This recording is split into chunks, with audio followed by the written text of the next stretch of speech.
guys. So, I was thinking about just things, life, just introspection and things in general, as you do. I tend to be an overthinker most of the time, and sometimes your mind goes to funny places and remembers things that you learned about literally decades ago that all of a sudden you remember and you're like, wow, that really, really applies to my life more than ever right now, you know? And I had one of those moments today, and before I forget about it, I was like, you know what? This actually would make for a really nice teachable moment, I think. So, don't worry about the specifics of it with my life, because this is something that applies to everybody, and I want you to stop and think about how it applies to your lives and the things that you've experienced, okay? So, while it technically is about me, it is and it isn't in the same moment, but this is an everybody kind of a thing. So, the Japanese art of kintsugi is basically, well, if you clicked on this video, you saw the thumbnail, that is an example of it, but basically, it's the art of taking something broken and making it whole again.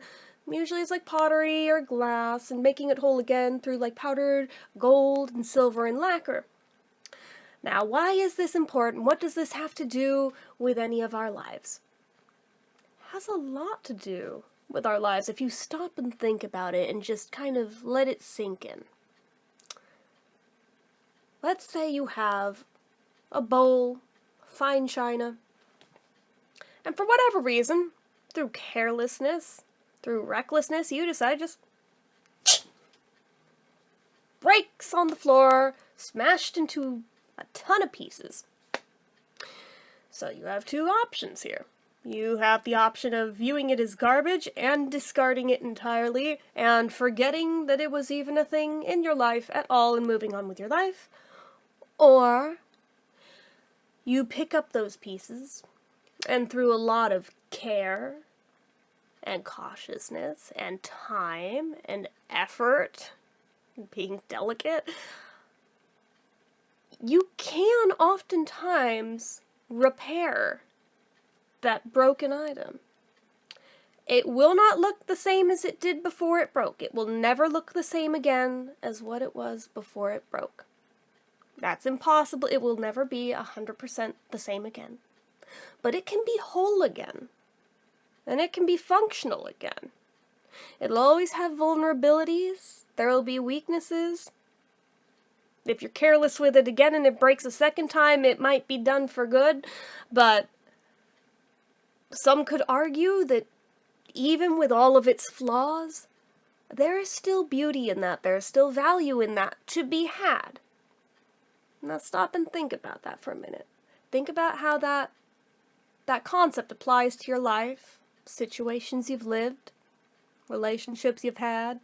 It can be relationships, it could be anything really, but just ponder that for a minute.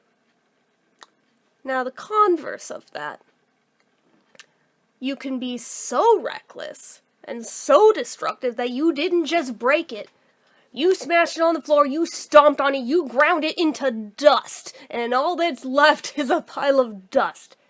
At that point, it's too late. There's no saving that. There's no salvaging that. No matter what you do to it, there's no salvaging that. And that's because of recklessness.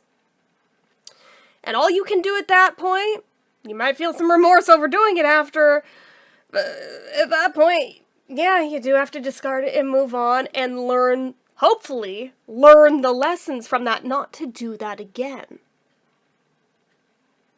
Again, pause for a moment. Think about how that may apply to your life and things that you have lived, people you've known. Think about the two polarities there. Think about the way you've handled things. Think about people that have come and gone in your life. There's a reason that this art has stuck around for thousands of years, because it's not just about the art. It's about what it represents. It's just food for thought.